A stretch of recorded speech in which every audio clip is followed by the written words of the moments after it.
You're dealing with one of the elemental forces of nature here, but unlike a hurricane or even a landslide or a flood or something, you can't see it.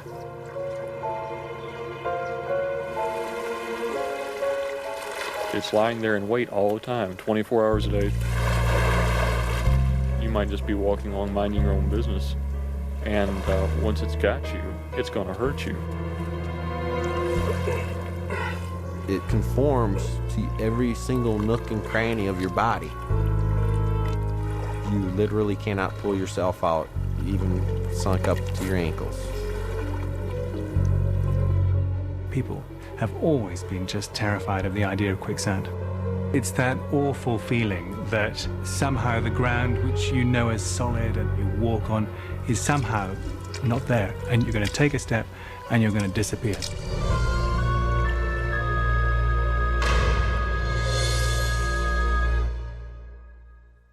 Since the earliest days of the cinema, it was one of Hollywood's favorite ways to dispose of the bad guy or trap an innocent victim.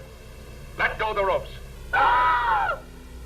Producers created bottomless pits of quicksand out of peat moss, oatmeal, even wine corks, and helped make the soggy stuff legendary. But quicksand is more than just a clever plot device. The river of quicksand that no man had ever escaped alive. I'm sinking! It's real, it's dangerous, and it's more common than most people believe. Quicksand is found along coastlines, on riverbanks, even in our own backyards.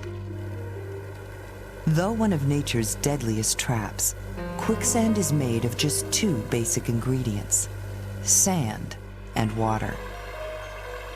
It's a simple recipe for disaster. In 1997, 12-year-old Sarah Cody and a friend went for a stroll on what looked like a perfectly ordinary beach on the northwest coast of England.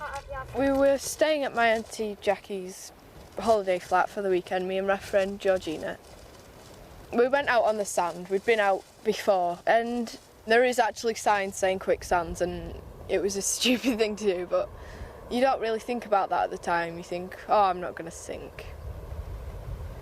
It felt quite muddy at first, and it did feel like my feet were getting a bit stuck, but it just felt like walking in thick mud. And then it got kind of more liquidy.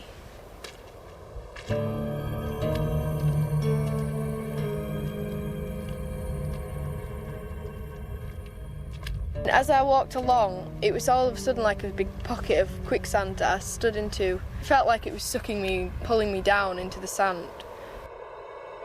I tried to pull myself out, but that made me sink about twice as fast. And there was people shouting from the prom, stop struggling and just keep still. I sunk up to about here-ish, I think. And I remember at first my feet didn't feel like I had them anymore. There was loads of sand in my wellies and they were being dragged down. It was liquid, but it was going really hard where I was putting pressure onto the sand. It was just setting like concrete around me. Sarah was mired deep in quicksand, only 150 feet from the shore. It looked just like the rest of the beach, but this particular patch of sand was different. Sarah was locked so firmly in place, she couldn't get out on her own. What we think of as solid ground, terra firma, isn't really solid at all. It's billions of separate granular particles resting on each other. Normally, that's all it is. But quicksand forms when rising water levels in the ground force the grains to lose contact, and they float apart, suspended in water. The liquefied sand can no longer support you, so down you go. As Sarah realized too late, struggling is a bad idea, as it only liquefies the ground even more, so you sink further. Trying to pull your legs up compacts the sand tightly, turning the water pressure into suction and locking your foot in place. The finer the particles in the quicksand, the tighter and more vice-like the grip. word of Sarah's predicament reached the Arnside Coast Guard, who handle some 30 quicksand rescues every year. When I arrived on the promenade, I saw Gordon, one of my crew, already in there with Sarah, and she really was in a mess. She was really frightened. She was screaming, crying. She was just thrashing. All she wanted to do was get out. So I radioed, but still, we're just talking minutes. After a while, there was all these people around me, and it was getting really, really panicky. There was loads of noise, and there was fire engines and police, and it seemed like it was taking forever. Freeing a victim from quicksand without also getting trapped calls for special gear.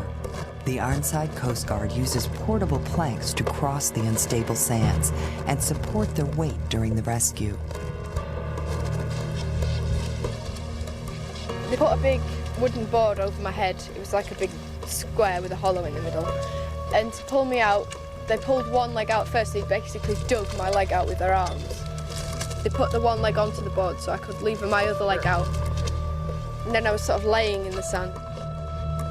Then they managed to get me out altogether. Then they just picked me up, just ran me across these boards to the shore, and I didn't touch the floor until I got to the ambulance.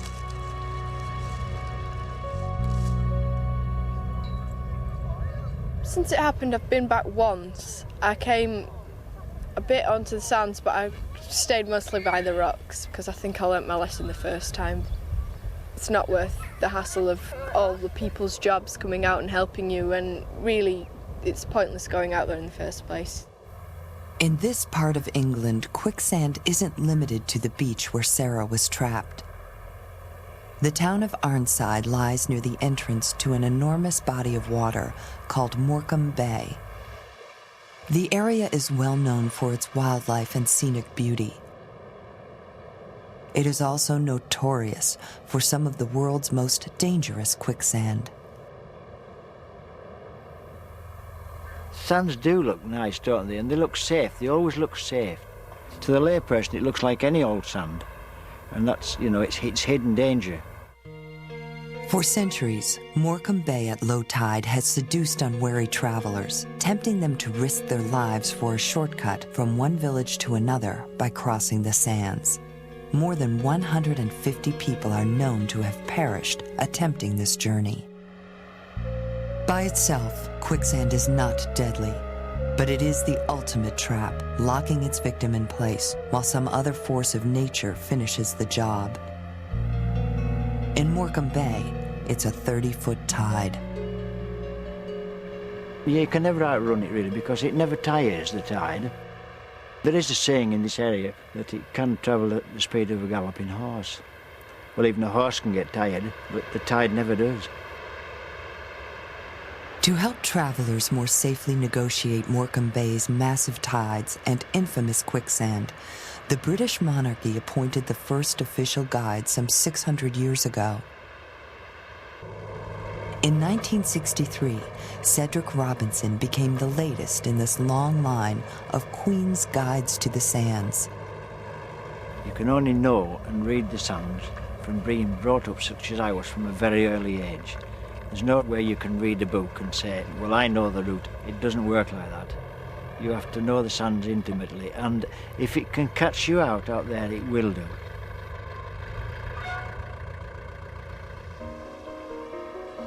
Cedric has lived and worked as a fisherman on Morecambe Bay for over 50 years, and he knows its perils better than most.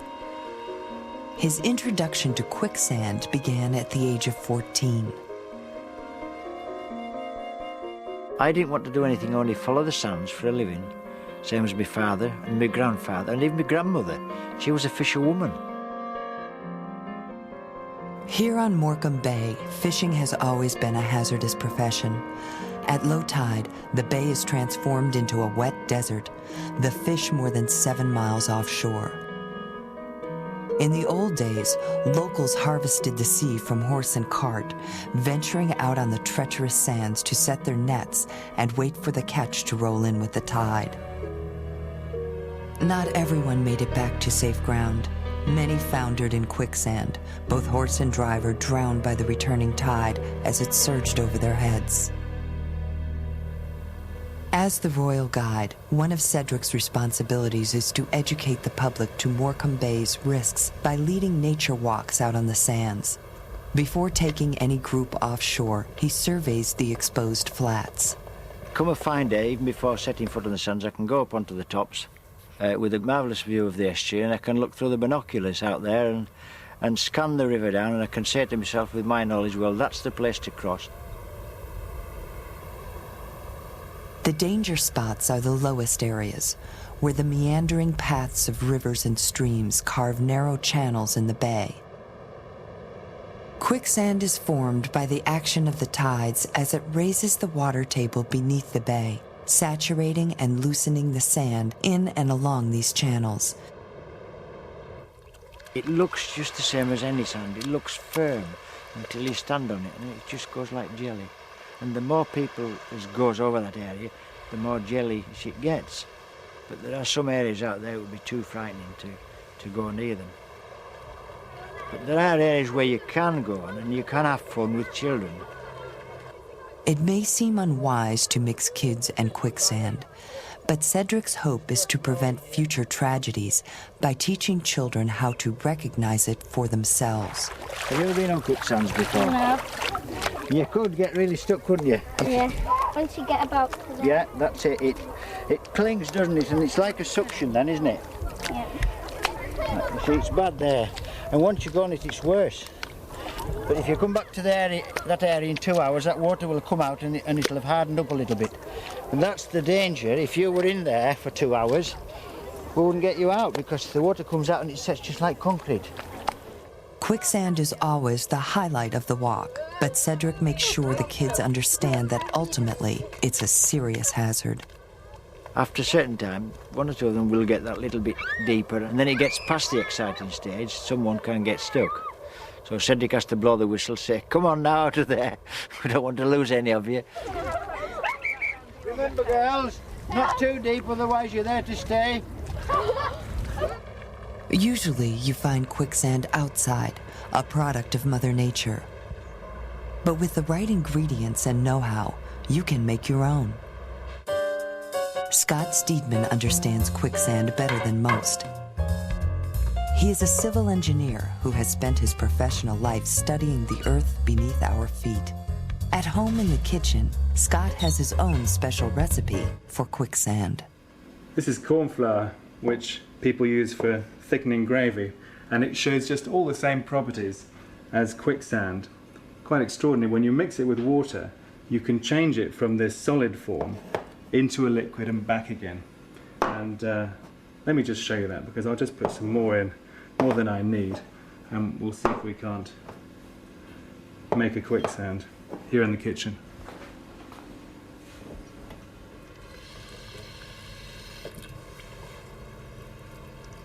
The corn flour is a hard and fine granular material, so it's a bit like sand or fine sand, but extremely fine. And so we can see in the mixture all the same properties that you see in a quicksand on the beach, but really in a small scale here in the glass. So this is the corn flour paste in its liquid form, and if I just stir the spoon slowly, you can see it's a liquid. Lift it up and it drips straight back in just like a liquid. But if I stab at it with the spoon quickly, like a person trying to run across the quicksand, they don't sink in. It's absolutely solid. It's undulating, but it's solid under the tip of the spoon. It's got all that strength to hold the person up. But if the person just stands still, it just sinks in. And then if I grab at the spoon and try and pull it out quickly, like I'm kicking with my legs in the quicksand, it's locked absolutely solid. And if I kick from side to side, I just can't get it out. It's absolutely stuck. In the movies, getting stuck in quicksand was usually a terrifying experience, and the hapless victim went to extraordinary lengths to escape.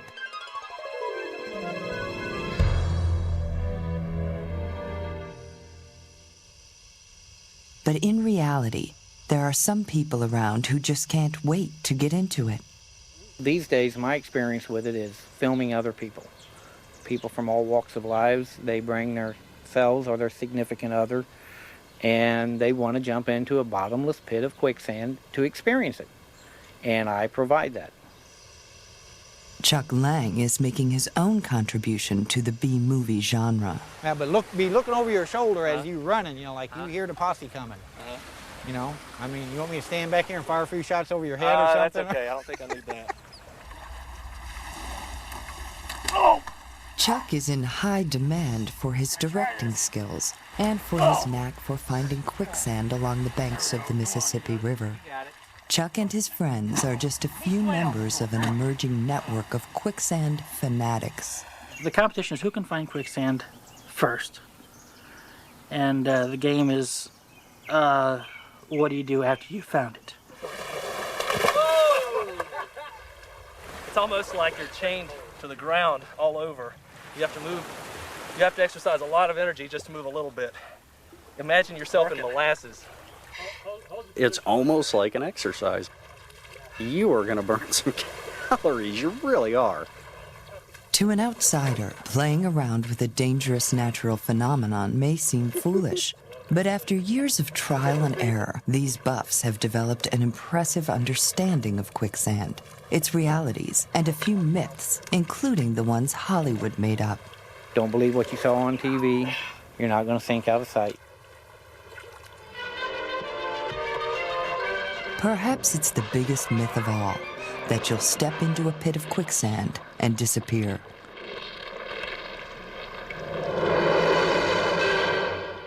But that's virtually impossible. You're actually more at risk in a pool of plain old water. Because humans are composed mainly of water, we won't stop sinking until we've displaced an amount equal to our own volume, and that puts us beneath the surface. Quicksand is twice as dense as water, so we won't sink nearly as far, only about chest deep. The quicksanders have a good time applying their knowledge of buoyancy, but generally, they don't tempt fate. Here on the Mississippi, the quicksand they play in is not the most dangerous.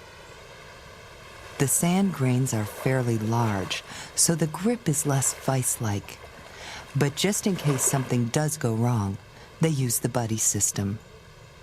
It's not a good idea to ever go out by yourself to look for quicksand, because if you find it and you do get stuck, you could be there a while. Help!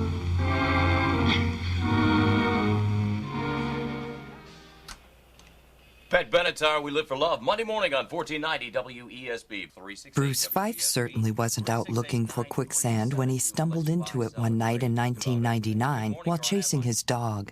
But find it he did in a very unlikely place. Basically, it's dusk, 4th of July weekend, Friday, and I'm booking down 9 Mile, coming back with the dog, and got approximately a little past where the gravel pit is. She bolts out of the back of the truck, and I stopped the truck, took off through the sand piles after her. She went down the hill and got out onto where they dump all their sand trappings and stuff after they clean the rocks and gravel off, and it's real soft out there in spots, and I happened to find a soft spot. Ended up going in, and basically a couple hours later realized I was not getting out without any help. Bruce found himself knee-deep in a peculiar kind of quicksand, an unexpected byproduct of the gravel industry.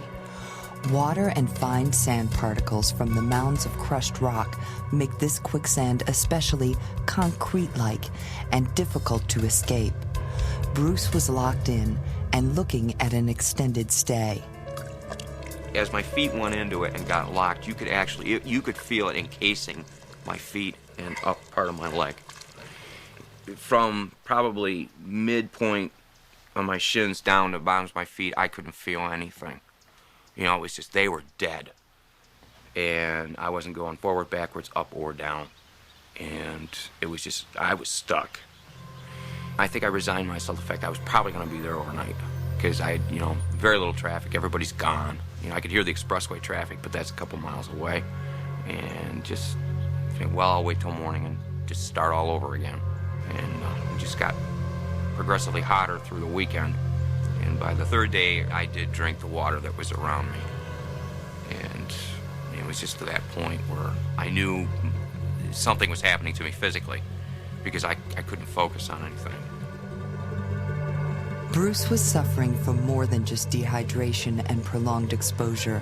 At this point, he'd been trapped for 3 days and 4 nights, more than 60 hours, and was dealing with a frightening effect of quicksand, a crushing pressure on his limbs.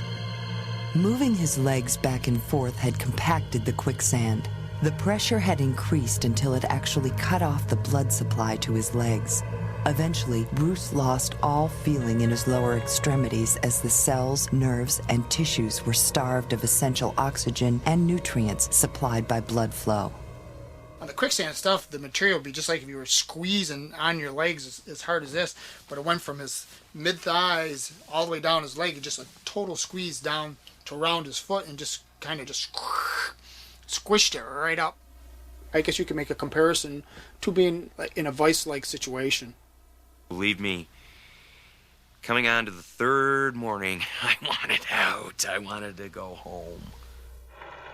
Bruce's endurance test finally came to an end when the sun rose on Tuesday morning. I heard the machinery start up and I started screaming. And some guy popped up over the bank and he says, "How long you been here?" And I told him, and I said, "Roll the rescue squad and get me some water."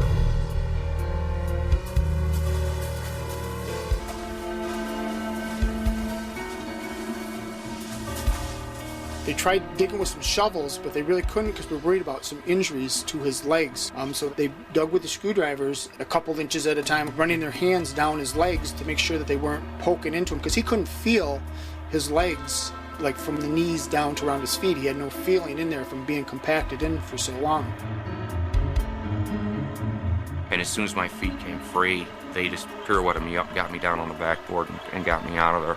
But, you know, I was tired, I was hot, and I was just trying to stay with it. I didn't realize I had developed an infection. My kidneys had started to shut down. There was a lot of weird things wrong inside of me that I really couldn't tell. The big thing I knew was my feet were messed up. Bruce's kidneys were treated and soon back to normal, but his feet were another matter. When tissues are starved of blood and oxygen long enough, they die, which can lead to gangrene. In the worst cases, toes or even legs are amputated. Sometimes if I move my foot just right, I get a real bad twinge. And that could still be just tissue, scar tissue breaking apart and stuff like that. And the doc said, he said it could be a year before my feet are back to normal. Time could have been Bruce's real enemy. But luckily, his rescuers reached him before permanent injury set in. Go deep, Potts, go deep.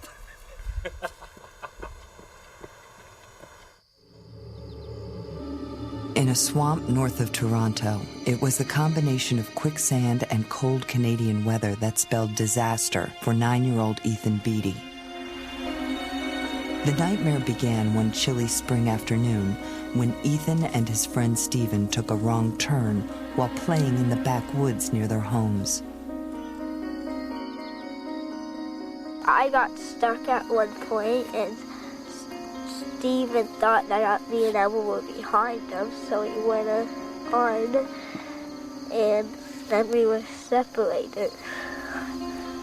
We were looking for this path that would take us back, but we ended up in the swamp.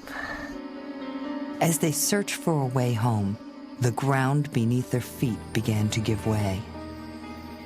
It looked like it was solid, but when you stepped, you would start to sink. And it looks like it's shallow, but when you step in your leg, it will get deeper. Stephen managed to find his way home and told his mother that Ethan and Elmo were still lost in the swamp. As darkness fell, police and local rescue squads organized an extensive search. You could see the lights of the fire trucks and the police cars. There was lots of commotion, and you could see people massing down at the corner here, waiting to go in on foot to do a search. The rescuers had their work cut out for them.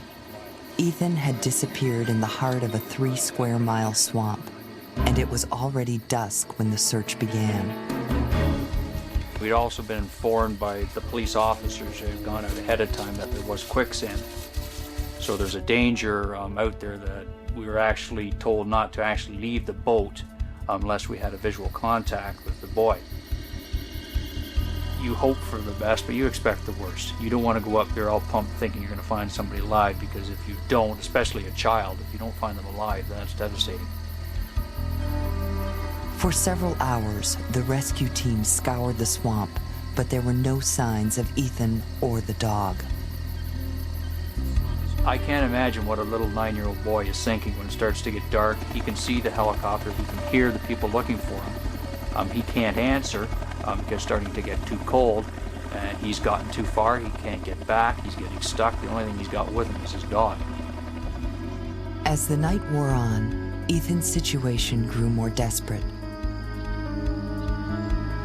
Stuck in quicksand, his body trapped in near-freezing swamp water, he was in real danger of dying from exposure.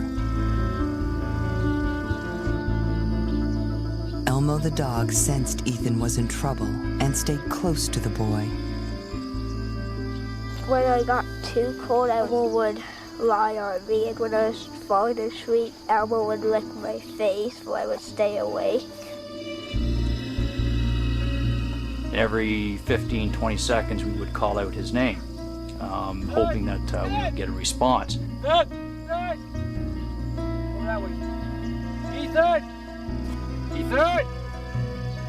More than 5 hours after the search began, the beam of Dave Pierce's spotlight reflected off the eyes of an animal crouched in the reeds.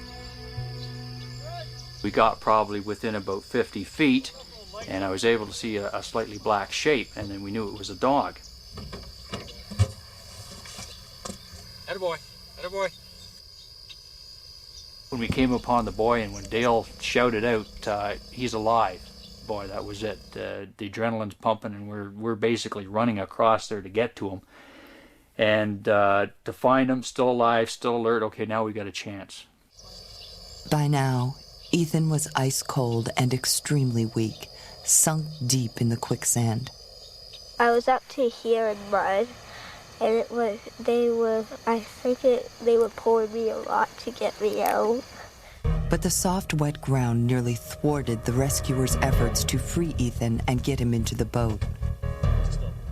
Dale picked him up, he turned around, he took one step, and boom, he went down to his chest and into the quicksand. It scared the hell out of us. We knew it was there, but we didn't step in it before.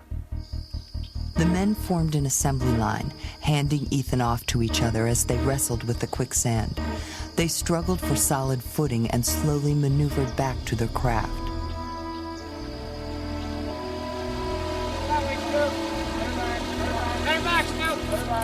It was close to 11 o'clock when the rescue team finally carried Ethan to shore. After 7 hours in the cold swamp, he was in a state of severe shock and deeply hypothermic. His body temperature had fallen to 86.9 degrees Fahrenheit, within just a few degrees of cardiac failure. You want to get him inside to get him out of the wet stuff? Hey, baby, it's okay. Had Ethan been in the quicksand much longer, he may not have survived.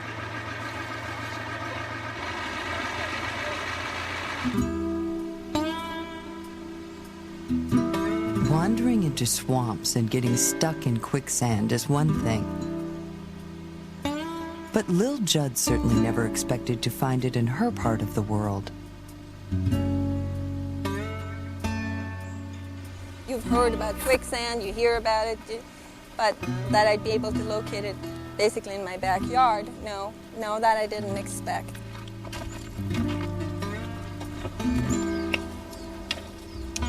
Though Hollywood has produced some pretty good fakes over the years, California seems an unlikely candidate for real quicksand.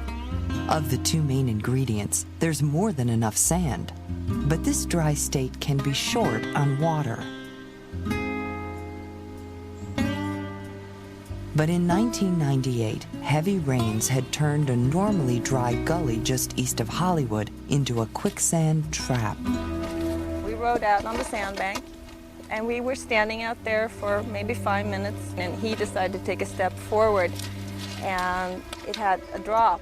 So suddenly, all of him was in, and I looked around and realized he had actually literally sunk, because as I'm trying to tell him to get up, he's trying to get up, but he can't.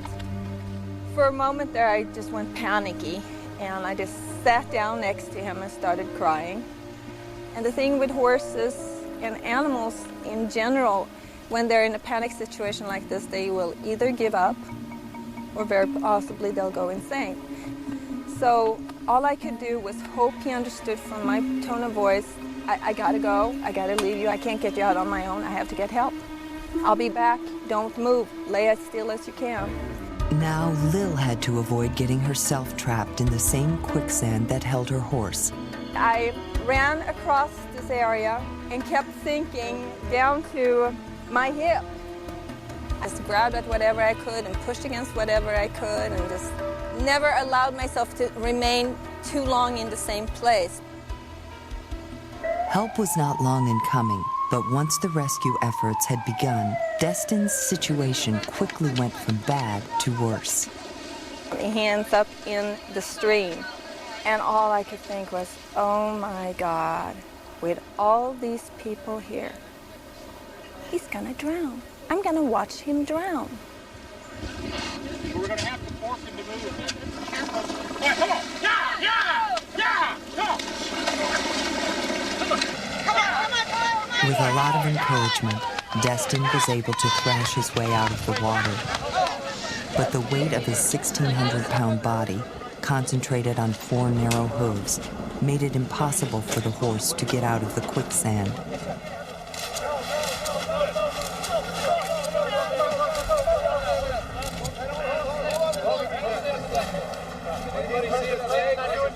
As a last resort, a helicopter was brought in to airlift him to solid ground. Somehow they managed to get this harness on him and they started lifting him.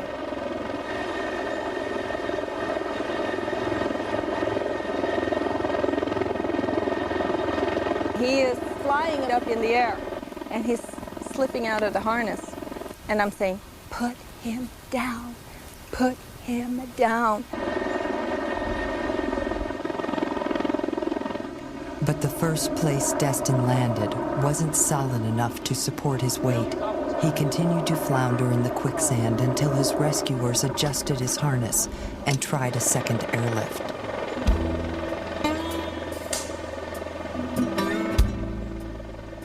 No one ever said, you know, we can't save this horse. No one ever said that to me. And I'm sure a lot of people were thinking it when they saw what he looked like and where he was.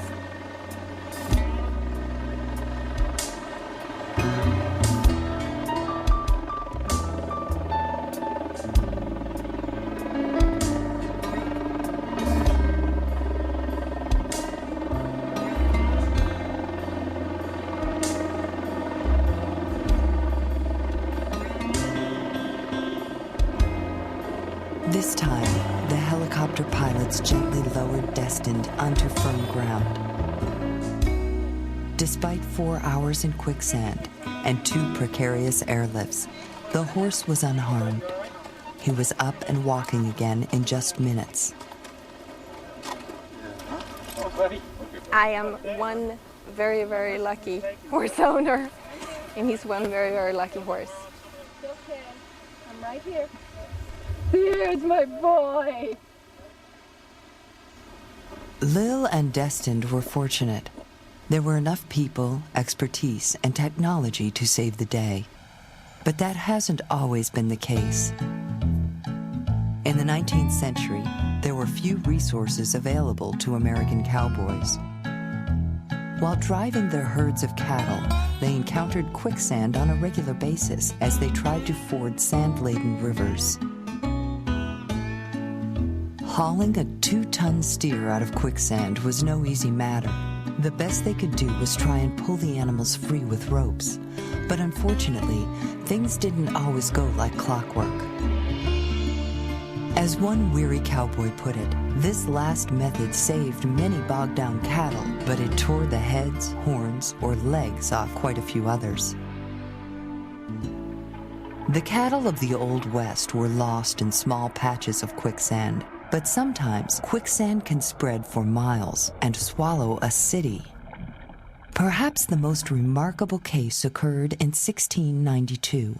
The city of Port Royal, Jamaica, at the time one of the wealthiest cities in the New World, was resting quietly on its foundation, a sandy spit of land 16 kilometers long. Just before noon on June 7th, a huge earthquake shook the ground with tremendous force. The violent motion pushed seawater up through the loose sand. In a process called liquefaction, the entire peninsula beneath Port Royal turned to quicksand. When the shaking finally stopped after 10 minutes, a third of the city had slid into the sea and 2,000 people were dead. The water had drained back out of the ground, locking people into graves of hardened quicksand. Written accounts from survivors describe some of the most horrifying moments. No place suffered like Port Royal, where whole streets were swallowed up by the opening earth, and the houses and inhabitants went down together. Some were swallowed up to the neck, and then the earth shut upon them and squeezed them to death. Some are left buried with their heads above ground. The shake opened the earth. The seawaters flew way up and carried the people in alive. I lost my husband, my son, and all ever I had in the world. Port Royal went down more than 300 years ago, but despite the hazard, we still build cities on low-lying sandy areas near rivers or the sea. The phenomenon of liquefaction is a vital concern to engineers who must factor in the risk of quicksand conditions whenever they plan new construction in earthquake zones. At the University of Bristol in England, Scott Steedman uses models to demonstrate how buildings will react when the ground beneath turns to quicksand, as it did in Port Royal. We're building a beach here to demonstrate some of the properties of quicksand. It's a special sort of quicksand because it's a quicksand that's formed in an earthquake. The shaking in an earthquake creates extra water pressure in the ground, and that boils up to the surface and produces all the same phenomena as quicksand. This is the ocean down here. And stretching up the slope here is the beach. And then behind the beach here is the flat ground behind where you may have a town or people. Thanks, Paul. All right, that's 3. Okay, thank you very much. 3 more. So this is quite a high building next to a rather steep slope. On a shaking table, Scott subjects his model high-rise to simulated earthquakes of 7 or 8 on the Richter scale, magnitudes easily strong enough to liquefy the earth and turn it to quicksand.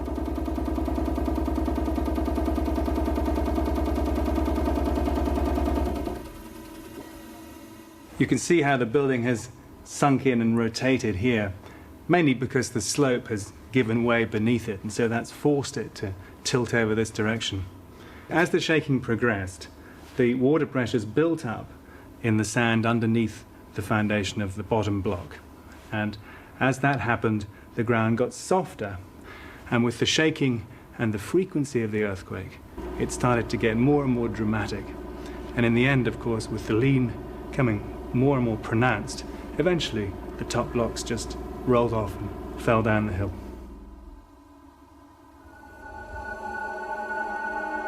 Just east of Anchorage, Alaska, is Turnagain Arm, a 50-mile-long fjord filled with quicksand. Over the eons, the slow movement of glaciers has ground hard rock from the mountains around the arm into an extremely fine powder. Meltwater carries that powder downstream and into the waters of Turnagain Arm. When the tide retreats, a vast expanse of glacial silt is exposed. In Alaska, they call this the mudflats. But when these tiny particles mix with subsurface water from the incoming tide, this powdered rock has all the properties of deadly quicksand. More than 1 million people visit Alaska every year. Many of them come to enjoy the waters of Turnagain Arm. Most have no idea they are in serious danger of getting stuck. The Lukens family has lived beside Turnagain Arm for 30 years, but despite knowing about the quicksand, they've turned the fjord at low tide into a playground. We've never had any trouble getting out of the mud. Of course, we don't sit there and see how deeply we can get ourselves embedded either. We try and get out right away and move. As long as you keep moving, you really don't get stuck. So far, the Lukens have been lucky, but that's not always the case. But most people are tourists and they go out there and they think that it's a relatively safe area. They play around with it and they notice that it's kind of like jello and they step in it and then they play around with it and then they get one ankle stuck and then they try to pull that out. They get the second ankle stuck and pretty soon they're in up over their knees. As usual, quicksand is just the trap. In Turnagain Arm, the real killers are the cold water and the enormous tide, the second highest in the world. It is swift and extreme, rising 40 feet in less than 6 hours. Rescuing people from quicksand is tough enough. Trying to beat a racing tide ups the stakes dramatically. 4 times a year, the Girdwood Fire Department runs a thorough simulation to check their gear and make sure every member of the team is ready for a real-life quicksand rescue. Dan Sill is the operations commander. When we show up on scene, we're going to go out and we're going to evaluate the situation, evaluate the mud and the currents and the tides and the winds and everything else. We'll make a game plan. We'll either set up a person here or here. What's going to be asked. Everything we do out there, we've trained for it numerous times. Everybody knows what the game plan is, including the victim. We'll take Bob out there and put him into the mud no more than his knee deep. There are plenty of suitable areas in Turnagain Arm to stage a drill. Some of the worst quicksand is just off the highway.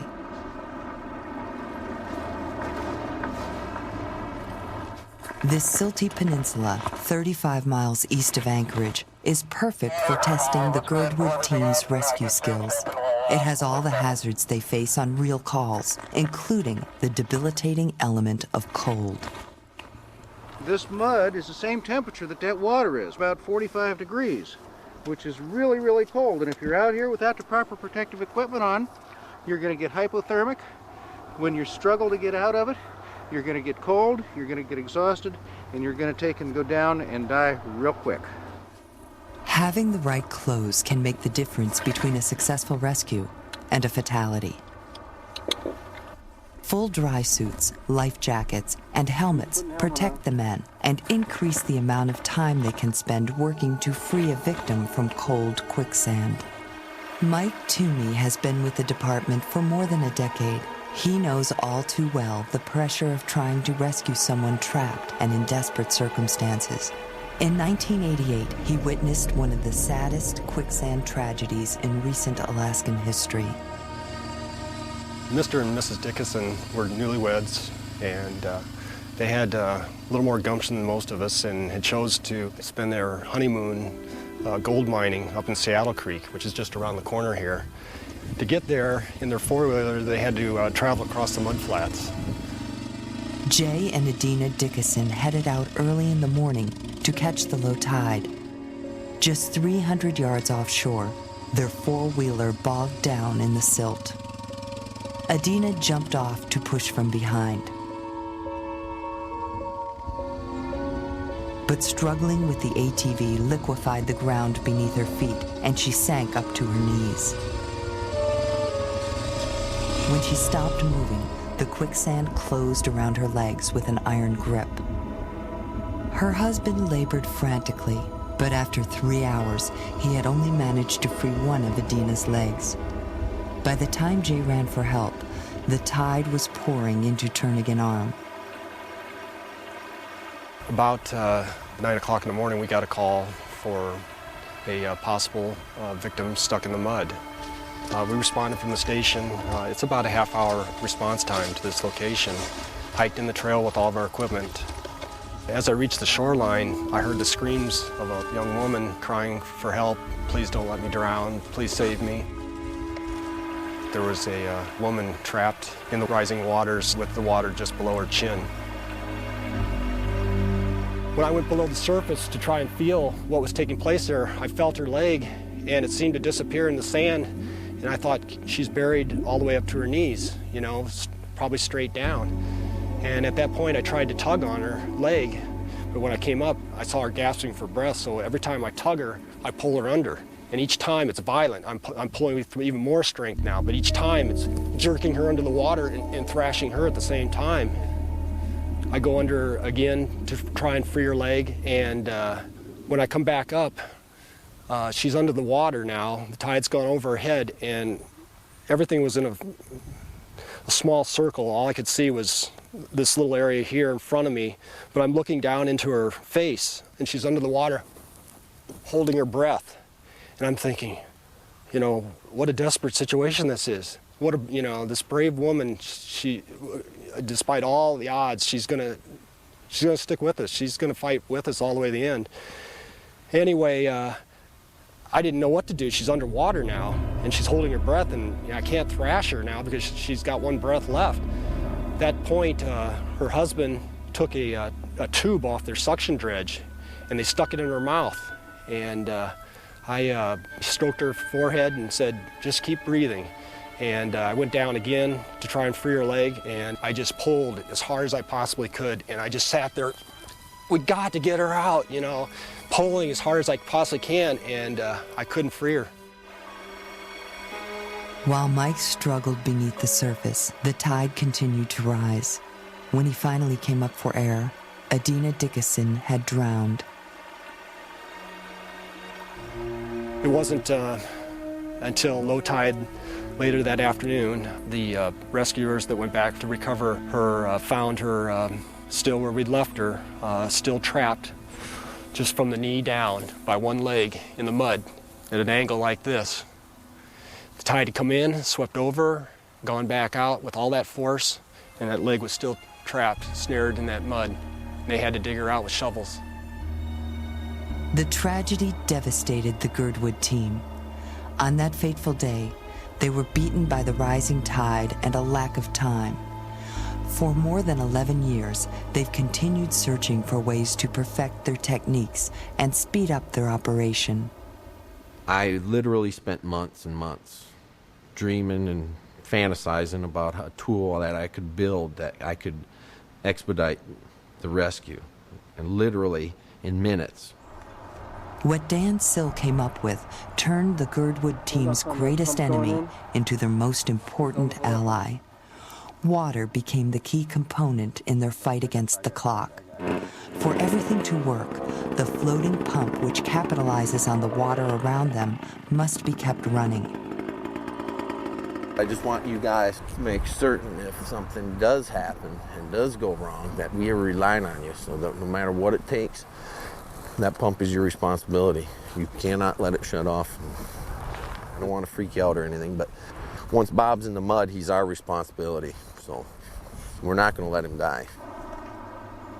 Okay, I'm up to my knees. All right. Feel like you're sinking anymore? A little. I'm ready. You ready? I'm ready. Go ahead, fire it up.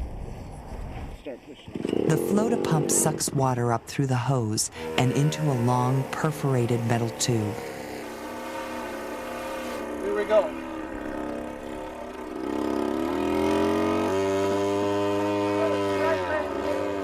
High-pressure blasts of water liquefy the dense quicksand and unlock the grip on Bob's legs.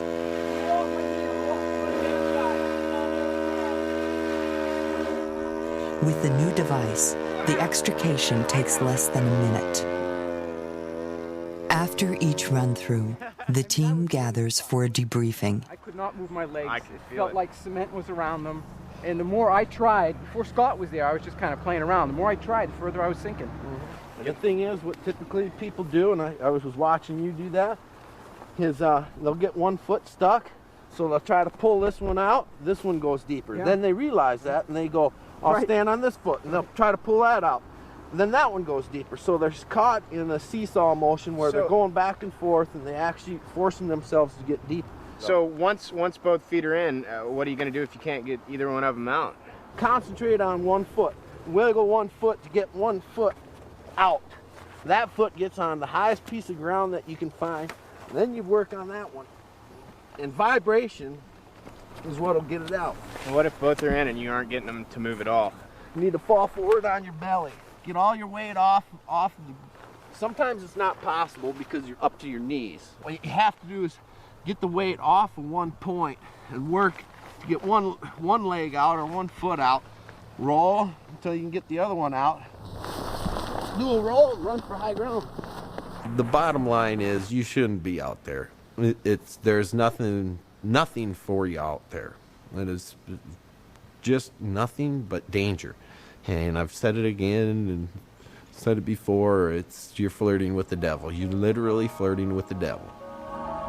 Sadly, Dan and his colleagues, along with rescuers around the world, fight that devil all too often. Quicksand by itself is not the killer, but locked in its relentless grip, any one of its accomplices, time, tide, cold, or heat, can finish us off.